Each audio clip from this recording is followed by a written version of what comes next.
যদি বলো কেমন আছি, তাহলে বলবো আমি খুব ভালো আছি। কারণ কেন জানো? কারণ তোমার মতো স্বার্থপরকে ছেড়ে আমি খুব ভালোই আছি।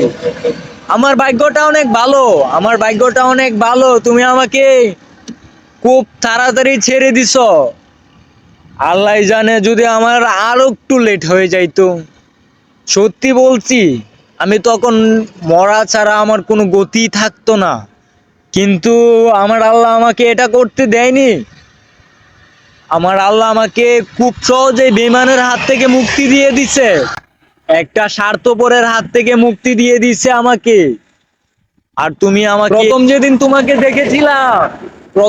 তোমাকে আমি দেখেছিলাম, সেদিন আমি ভেবেছিলাম সারাটা জীবন তোমার সাথে কাটাবো।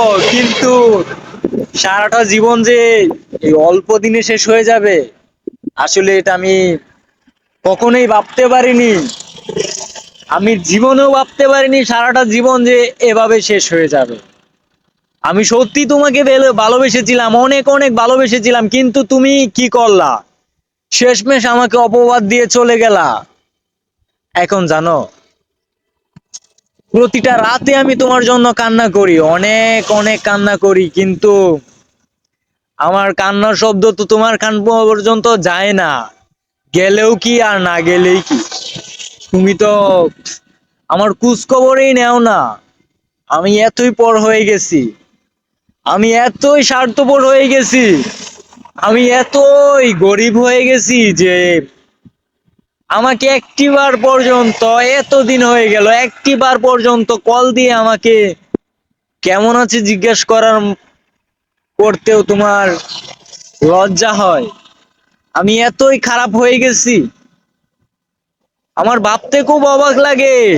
তোমাকে আমি অনেক ভালো একটা মেয়ে ভেবেছিলাম, যে মেয়েটা আমাদের এলাকার সবচেয়ে বড় উপরে আছে। ওর মতো ভদ্র কোনো মেয়ে নেই। আর শেষমেশ দেখলাম ভদ্রতার এই পরিচয়। আমি সত্যি, তোমার যদি এই পরিচয়টা যদি তুমি বিশেষ করে আগে দেখাইতা, আমি সত্যি বলছি আমি তোমার দিকে তাকাইতামও না দ্বিতীয়বার।